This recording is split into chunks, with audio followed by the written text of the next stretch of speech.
there's also an argument in the larger right-wing space that the right wing has not given much, many academics of high metal or many intellectuals, people who want to bash the right wing, every now and then. Romila Thapar said me the same thing.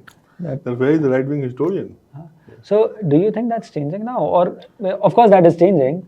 But do you think that there was a gap for the longest time? या फिर वो gap was constructed? It was deliberate कि if, for instance, right wing historian को अगर job ही नहीं मिलेगी तो right wing रह के वो पेट में अगर रोटी नहीं रहेगी वो history का क्या करेगा? You tell me, we have been long enough to see both the dispensation before and after. How many of us could have written in mainstream? I don't think still mainstream newspapers or place still gives us the lead articles to write. Yeah. They don't. They still give you selective few. They've chosen few.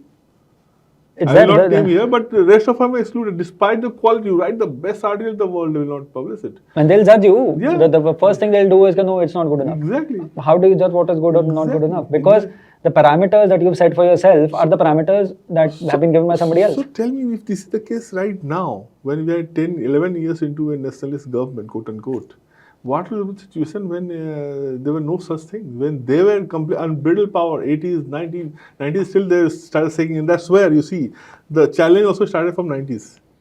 All these 80s things have started churning out from Sitaram Goel, and those were working before and all, but for late 80s started churning out. But actually started flowering from 90s, when the stronghold of one particular party started withering. But when they were in the 70s, 80s, 60s, 70s, 80s, look, what? There was no suppose. आप कहाँ लिखोगे? Where will you get the job? अभी भी तो आपको IAS Academy में पास करने के लिए आपको वही पढ़ना पड़ता जो वो लड़की पढ़ा रही थी. So what you are saying is कि one that Congress leaders के political agenda को suit करता था इस तरह की बात बोलना है, इस तरह का mindset. See, Congress people all they want. See, I'll personally say that they never took it that much thought into that. All they wanted the instant power, Congress people. All they wanted that they should be given all the credit for all the good happening, whether they fought independence.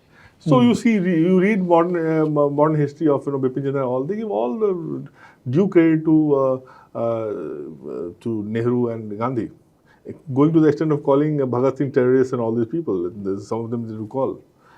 So that way they delivered. Congress they delivered. They gave them the legitimacy that yes. बिना खड़ग बिना तलवार की आज़ादी हम पा लिए थे गाना भी है एक so they did that but communism has a larger role that's where they didn't realize it. So the understanding they had the fundamental understanding of India or Indic civilization was missing on these leaders. Yes, absolutely. And that is perhaps changing now. Absolutely.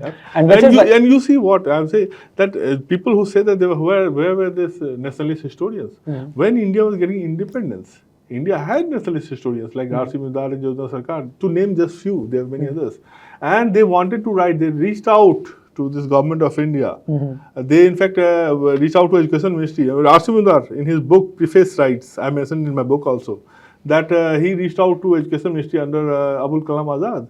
There was no response. He reaches out to then President of India, Rajendra Prasad. He was excited because he was one of few persons who really wanted to do this. He wanted Bharat history to come out from Bharat's perspective. But then this story is very important. Let me just complete this. Then at Prasad's insistence, a board was formed where R.C. Midar was part of it. But that board could not exist for more than a year or a year and a half. That's why the board was disbanded. And then another board was created after a year or so when R.C. Midar was not even called, was not even part of it. And that board wrote a history of India, which now today is a history of India under Tara Chand. Pro-Congress history. And in fact, a similar bias we see in language also. कि जो English में history जो लिखी हुई है, English के अंदर India के बारे में जो लिखा हुआ है और हिंदी में जो भारत के बारे में लिखा हुआ है, उस दोनों के अंदर आप एक वो बायस आपको बड़ा क्लियरली दिख जाता है. हिंदी वाले क्योंकि उसकी readership is not as for the Lutyens, the readership वो नहीं है, तभी वो एक गैप बनाता है इंडिया और भारत के बीच का जो गैप है वो यही गैप है कि जो हिंदी साहित्यकारों ने भारत के बारे में लिखा है और भारत की जो परिभाषा दी है और अंग्रेजी में इंडिया ये परिभाषा जिन Thank लोगों God ने for definition that. है। Thank God for that. तो इसी वजह से जो अर्बन और रूरल का जो गैप है वो इसी वजह से वो हुआ, लेकिन ये बोलिए कि जो भारत बच गया ना, हाँ भारत बच गया। भारत बच गया, and today Bharat is kind of claiming its right. और You see the rebellion of Bharat against India in some way. Yes, और उसी भारत को आवाज मिली because of social media. Exactly. Right.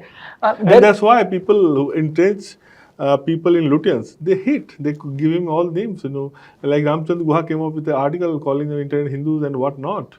Because they hate, because they believe that they had the monopoly of voices. They could have controlled voices. They could have ensured कि कौन बोले या कौन नहीं बोले या कौन लिखे या कौन नहीं लिखेगा. Today, no one man. I know there are a lot of unsavory things also go in social media, but today at least everyone has the freedom. Today you want to say something, you say, no one can stop you. It's a great democratic experiment.